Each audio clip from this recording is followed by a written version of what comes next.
August মাসের পরীক্ষার প্রস্তুতির জন্য আমি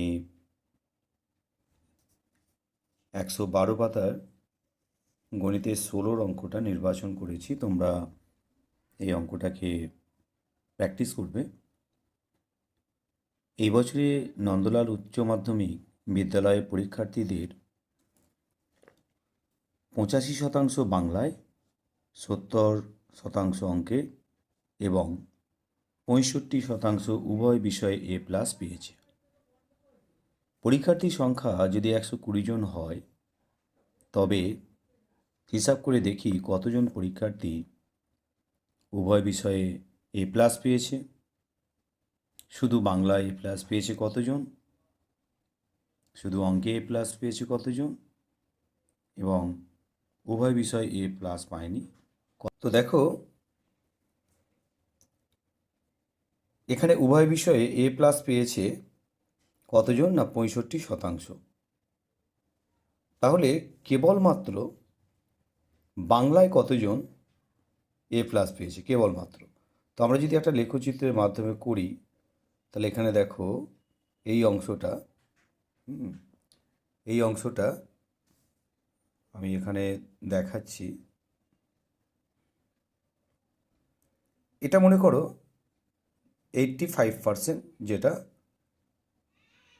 বাংলায় A+ পেয়েছে, আর এখানে 70% যেটা তোমার অঙ্কে পাস করেছে। আর উভয় বিষয়ে কতজন আছে? 65%। কত আছে? 65%। তাহলে এখান থেকে যদি আমি 85 থেকে যদি আমি 65 বাদ দিই, তাহলে কেবলমাত্র বাংলায় A+ পেয়েছে কত? 20%। অনুরূপভাবে কেবলমাত্র অঙ্কে পেয়েছে কত? 70-65 = 5%। তাহলে আমার A+ পেয়েছে কতজন?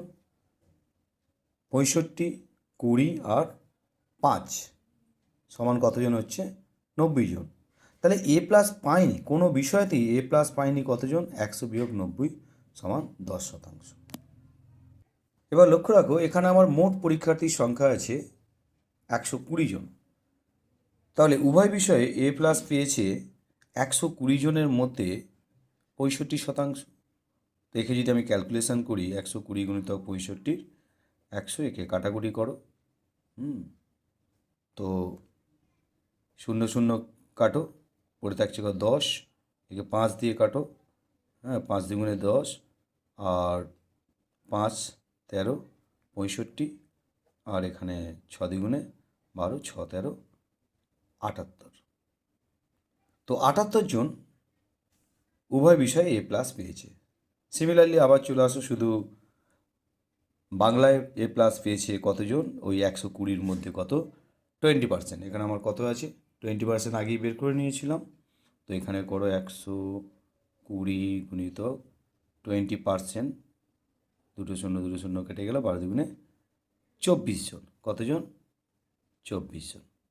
সিমিলারলি আবার দেখো অঙ্ক বিষয়ে, অঙ্কে A+ পেয়েছে, এখানে আমরা আগে ক্যালকুলেশন করে নিয়েছিলাম 5%।